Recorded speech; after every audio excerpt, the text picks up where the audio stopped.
Paskutinė pergalė namie, tokia gražią net. Jo, gražią pergalę, svarbiausia laimėjom.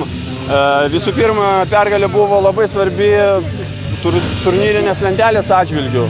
Tai visų pirma, o visų antra, paskutinės rungtynės namuose susirinko daugiau žiūrovų neįprastai šį sezoną.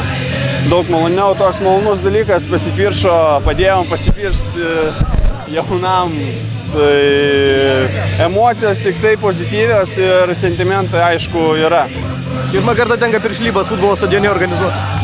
Nu, organizatoriais mes nebuvom, mes tik tai padėjom palaikyti patį tekstą, bet kažkiek prisidėjom prie gražaus dalyko. Malonu. Tai galima sakyti, žengė tvirtą žingsnį kovoje dėl trečiosios vietos? Taip. Kitos išeities nėra kovojant dėl medalių, tai būtinai šiandien buvo reikalinga pergalė, ką ir pasiekėm. Liko vienas rungtynės, kurios ir ta trečioji vieta priklauso tik nuo mūsų, mums tik reikia laimėti ir viskas. Pats kalbėjai apie sirgalius. Kaip vertini ekrano sirgalius vis dėlto paskutinę sezono rungtynės? Gali padėkoti už tai, kad rinkus?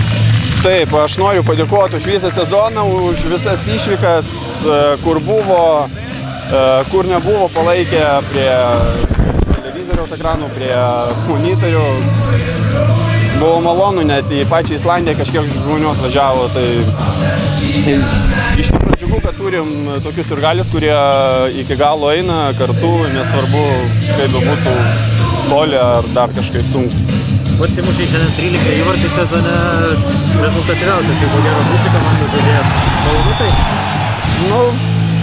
Nežinau, gal būsiu banalus ar neoriginalus, bet apskritai nėra skirtumo. Aišku, norėtųsi kuo daugiau tų įvarčių, kad komanda pilnytų, kad ir pats pilnyčiau kuo daugiau įvarčių.